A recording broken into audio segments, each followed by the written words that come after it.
Many of us know the name Madam C.J. Walker. She is recorded as the first woman to become a self-made millionaire in America in the Guinness Book of World Records, and according to some sources, she is the first Black American self-made millionaire ever, man or woman. She earned her massive fortune by becoming a mogul in the Black hair care industry. Much talk has surrounded her fortune and her life that ended too soon because of her hypertension. So, what happened with all of that wealth that she left behind? Well, in addition to leaving behind that wealth, she left behind a daughter. And upon Madam C.J. Walker's death, her daughter, Lelia Walker, took over the reins of a sizable piece of what her mother had left behind. The money, the business, the upscale brownstones in Harlem, and the mansion on the Hudson River. By the time Lelia died, most of what her mother had built and earned was gone.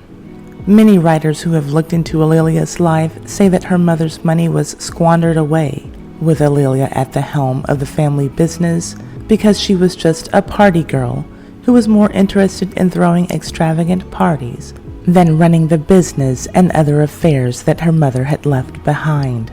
And not many writings about Lelia counter that narrative. Was she really just a spoiled rich girl who didn't care about what her mother had built for her? Or were there other factors at play regarding the huge financial loss that she took at the end of her life? Let's get into it. But first, if you like these videos about the most scandalous people from yesteryear that make the Hot Mess History with Ty Said What Ty Said channel a time capsule for the culture, subscribe and hit the notification bell so that you can know every time that I upload one of these videos or every time that I live stream, and comment "I subscribed" in the comment section so that I can say hello to you. Now, on to why you are here. When Madam C.J. Walker died in 1919, her business and personal assets were worth $1 million. Let's say that we're talking only $1 million exactly in 1919. That has the buying power of $16.4 million today in 2022. And a lot of things can be done with that. Madam C.J. Walker's will made sure that a lot was done with her money. As you can see from this June 14th, 1919 edition of the New York Age, Madam C.J. Walker left money to several people and organizations. Some received one-time lump sums, and others received monthly payments for life. But the biggest part of her fortune that went to only one person, she left for her one and only child, her daughter, Lelia. Lelia was quite a rare breed. Before her, there had been no super rich single Black heiresses in the United States who were made wealthy because of their mother's hard work.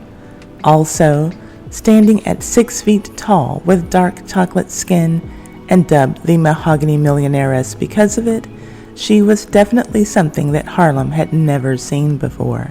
But she wasn't rare in comparison to other rich people's children who were their parents' heirs. Like many of them, she found it hard to be a second act, and a less impressive one, in a business that was not her own. So perhaps she became a party girl, a socialite, in order to carve out her own identity. Lelia didn't have her mother's sharp instinct for making money, but she surely did know how to spend it. As a matter of fact, Lelia preferred spending her money rather than giving it away to charity, as her mother had so frequently done. And when Lelia spent, she spent big. She was a regular at Manhattan's most exclusive jewelers and car dealerships, and she kept a custom dressmaker busy, making her extravagant party wear. When Madam C.J. Walker passed away, Lelia didn't just get the money. She also got the position as president of Madam C.J. Walker Manufacturing Company. But there were times when it seemed as though Lelia was president only in name. She left a lot of the running to the company in the hands of Freeman Briley Ransom, Madam C.J. Walker's long-trusted legal counselor, who became the chief manager for the business. For the next few years after her mother's death, the company thrived as it always had. But by 1923, competition in black hair care was popping up on almost every corner of Harlem. In the face of all of this competition that threatened their business, F.B. Ransom asked Lelia, the president of the company, for suggestions about boosting sales. Her nonchalant written response to him was, quote, "I feel we have exploited this field thoroughly and are getting as much right now out of this business as any concern is getting or can get." End quote. Perhaps this lack of interest should have been a sign of what was to come. Lelia, it seems, had a different calling from the one that her mother had laid out for her. Her calling was to make her mark on the social scene, and as frivolous as that may sound, she tried to do it with purpose. And one of her trademark ways to establish herself as a New York City it girl was to throw extravagant, expensive parties. Harlem Renaissance leader and prolific writer Langston Hughes was one of Lelia's frequent invitees. The two were very close friends. Her party hostessing was done in high style and with very high budgets. Having her type of money set her leagues apart from almost every other black person and frankly white person in the city, and it also set her leagues apart from what they could afford to do, where they could afford to go, and what they could afford to buy. Another element of her soirées that set them apart was the fact that they were in what people would call mixed company, meaning that her parties were interracial, a thing that was almost unheard of in the 1920s, especially for a black hostess. At that time, having interracial party guests was more common for white hosts, like Lelia's friend, Carl Van Vechten, who was a writer and patron of the Harlem Renaissance. Along with the races of her guests being different from each other, so were their occupations and backgrounds. At any given Lelia Walker affair, you could find artists, English Rothschilds, dancers, French princesses, jazz musicians, Russian dukes, poets, mobsters, prize fighters, and white movie celebrities. Some of the people were heterosexual, some of them were homosexual. She was especially fond of homosexuals at a time when most people in Harlem weren't. She didn't deal with homophobic people, at least not those who were openly homophobic. If they were, they would have to hold their tongues if they wanted to be at her gatherings. She wanted her homes to be safe places for everyone, especially homosexuals, to socialize. Her multiple elegant brownstones and her mansion were open to anyone who she deemed to be interesting enough and daring enough to enter. Her parties were legendary and earned her the title the Joy Goddess of Harlem from Langston Hughes. Along with Langston Hughes, who was often in attendance, were sociologist W.E.B. Du Bois, writer James Weldon Johnson, jazz singer Alberta Hunter, author Zora Neale Hurston, and poet Countee Cullen, all huge names in the Harlem Renaissance. Some of her parties were more on the tame and quiet side, intellectual and literary gatherings. Then some of her parties were called, quote, funny parties. At least that's what attendee and Harlem dancer and open lesbian Mabel Hampton would call them. This is what she had to say about Lelia's funny parties. Quote, there were men and women, straight and gay. There were kinds of orgies. Some people had clothes on, some didn't. Some would hug and kiss on pillows and do anything they wanted to do. You could watch if you wanted to. Some came to watch, some came to play. End quote. Wow. These so-called funny parties are likely the cause of the seemingly erroneous rumor about Lelia that she was a lesbian.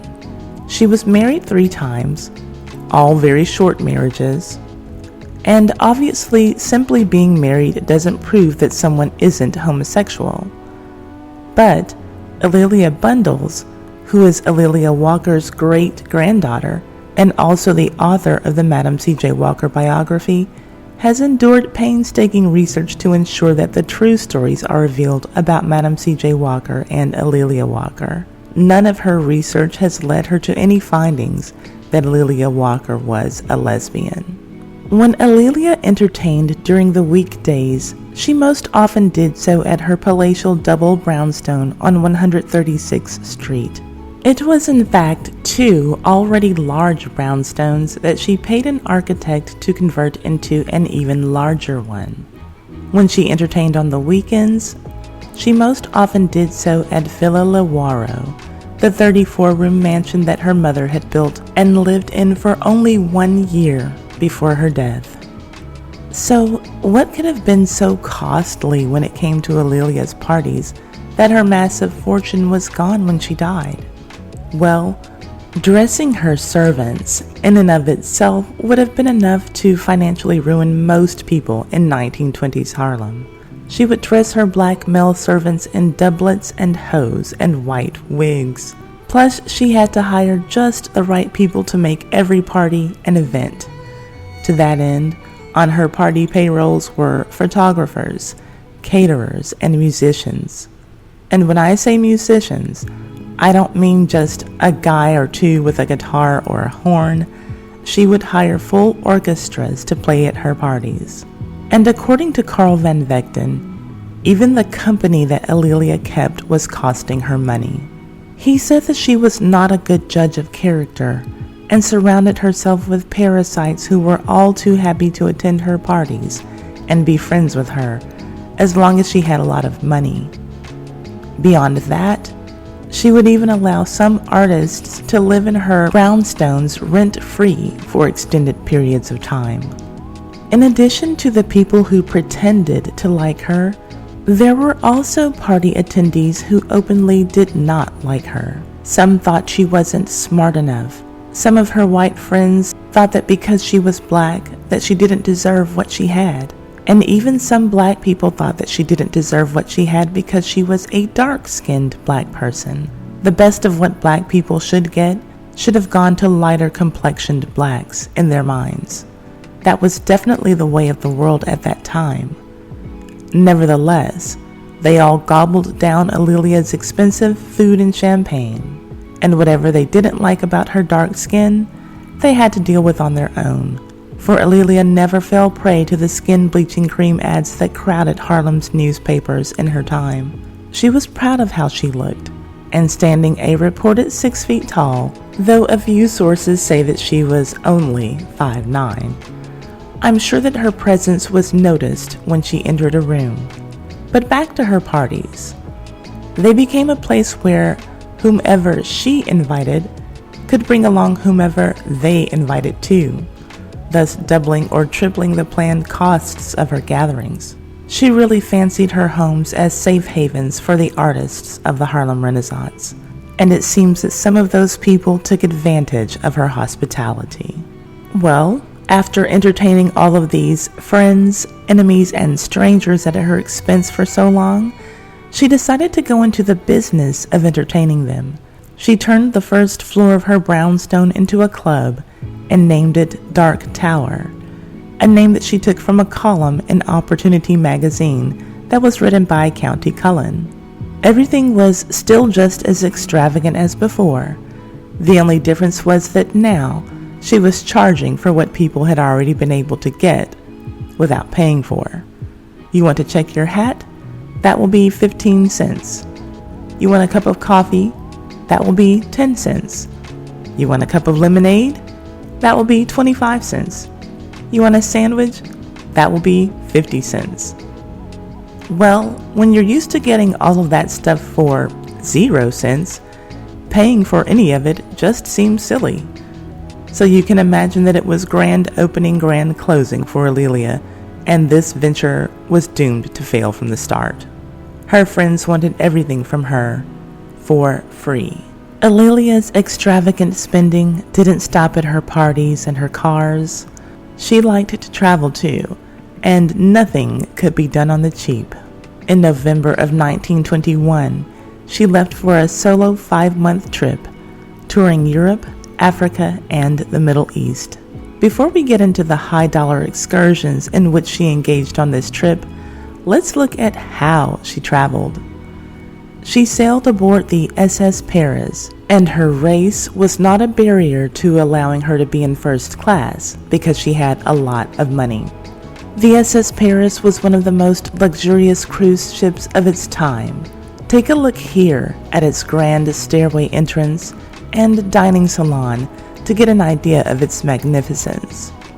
The SS Paris did indeed sail under the French flag, and that likely has everything to do with why Lelia chose it versus an American ship. She most likely would have faced less racism on a French ship, and at the time of her trip, the USA was stuck under prohibition laws, and she wouldn't have been able to get an alcoholic beverage on an American ship. So her choice was an easy and expensive one. Now, on this vacation, she toured the pyramids in Egypt on camelback, attended an opera at Covent Garden in London, witnessed the coronation of Pope Pius XI in Rome, and while in Paris, she was invited to a private diamond showing at Cartier. This one trip would have cost more than the entire life savings of a lot of people in her time, and even today. So, you can see that Lelia spent the 1920s spending a great deal of her fortune, and she spent the year of 1930 losing what was left, trying to hold on to something for herself. When the money was flowing, it was flowing freely. But when financial times got bad, they got really bad.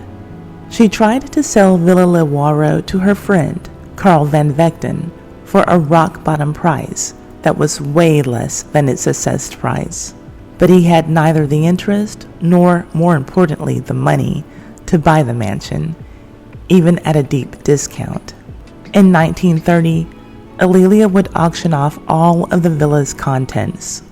On Thanksgiving weekend of that year, bargain hunters swarmed the house and grounds, snapping up artwork and antiques for extremely low prices. The furnishings, which alone cost in excess of $350,000 when Madame C.J. Walker had her fabulous villa built, pulled in only $58,000 at the auction. This was truly the end of an era. Multiple high-end properties, gone. Fine cars, gone. Expensive furnishings and antiques, gone. Emeralds, sapphires, rubies, pearls, and diamonds, gone. Yes, the former toast of the town rich girl had to pawn most of her jewelry. The downsizing that Lelia had to do was tremendous. When all was said and done, she managed to hold on to her silver, her grand piano, and her favorite car, her Lincoln. But even losing most of what she owned couldn't stomp the party girl spirit out of Lelia Walker. She continued to eat rich foods and visit rich friends. The August following the auction at the mansion, smack dab at the start of the Great Depression, she was still determined to have a good time. So she drove to Long Branch, New Jersey for the weekend-long birthday celebration of one of her friends. The Sunday of that weekend, August 16th, Lelia dined like money wasn't a problem. She also dined like her high blood pressure and history of overeating weren't problems, medical problems. She ate a whole lobster and a chocolate cake, and she paired her high-calorie meal with her favorite drink, champagne. In the wee hours of Monday morning, around 4 a.m., Lelia woke up and complained about having a headache and blurry vision. In the worst way, history was repeating itself for the Walker women. Lelia made it known that she didn't want to live like her mother, but here she was, on the verge of dying like her mother. Madame C.J. Walker had received warnings from her doctors to eat a lower-calorie, health-conscious diet because of her hypertension. And when the madam didn't take heed to those warnings, she died from kidney failure due to hypertension at the age of 51. And here lay Alelia, after receiving the same warnings from her own doctors as her mother had received. After having had a stroke in 1924 when she visited Los Angeles, after watching her own mother die, Alelia would not wake up to see the rest of that Monday morning. On August 17, 1931, she died of a cerebral hemorrhage caused by hypertension. She was only 46, 5 years younger than her mother was at the time of her death. To put things into a fair perspective, the stock market crash of 1929 exacerbated Alelia's financial downfall. American businesses were hit hard by the crash, and the Walker Manufacturing Company was no different. The very expensive new headquarters and manufacturing facility, which opened with so much optimism in 1927, was now an additional expense, adding to what was already more than enough financial pressure by 1929. Alelia, like so many business owners, just didn't see it coming, the stock market crash or the Great Depression that followed it. But I think that it's also very fair to say that had she not spent so frivolously in the first place, the fortune that her mother left for her would have been enough to last her throughout the entire Great Depression and beyond, had she lived to see the day.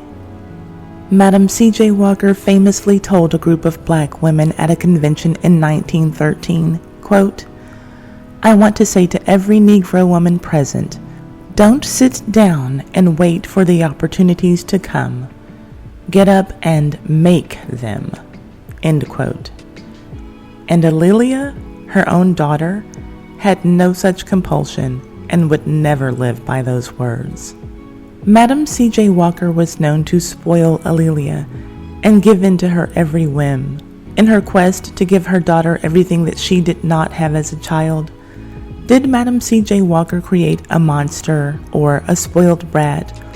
Or did she in some way, unknowingly, set up her daughter for failure? As the first black American heiress, did Alelia blow it? Was she a complete disaster? Or should the financial hardships that the country was facing be considered in her downfall? Please comment. I'd love to see your answers. At this point, we can only guess. Someone else lived her life during years that overlapped Alelia Walker's. And she, too, came into possession of a lot of money, though in a totally different way from Alelia. But she lost her fortune in the end, too. Peggy Hopkins Joyce, said to be the woman for whom the term gold digger was coined. I published a video about her that you can see here. I will also leave a link to that video in the description box. My sources for this video are All Night Party, The Women of Bohemian Greenwich Village in Harlem, 1913 through 1930, by Andrea Barnett.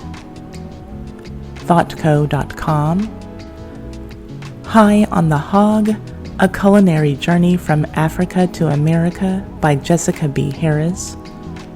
CruiseLineHistory.com, Wrapped in Rainbows, The Life of Zora Neale Hurston by Valerie Boyd and Professor Catherine Clinton.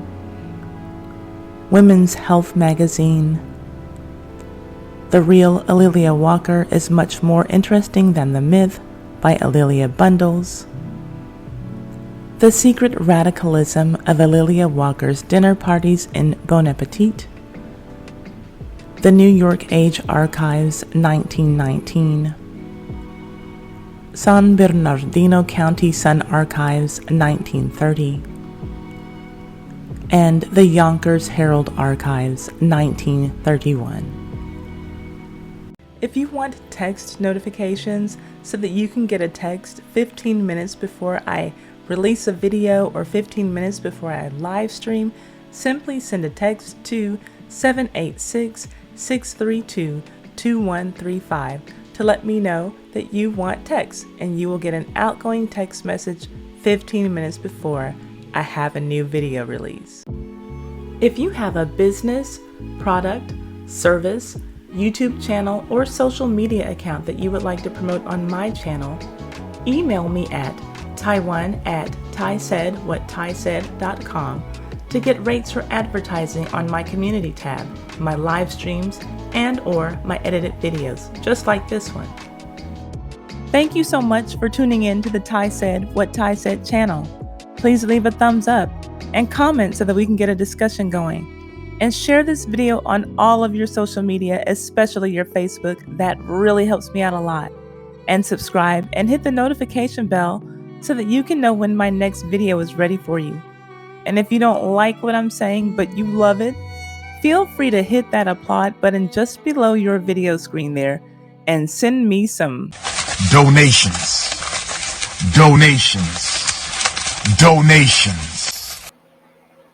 Yeah, baby. See you on the next video.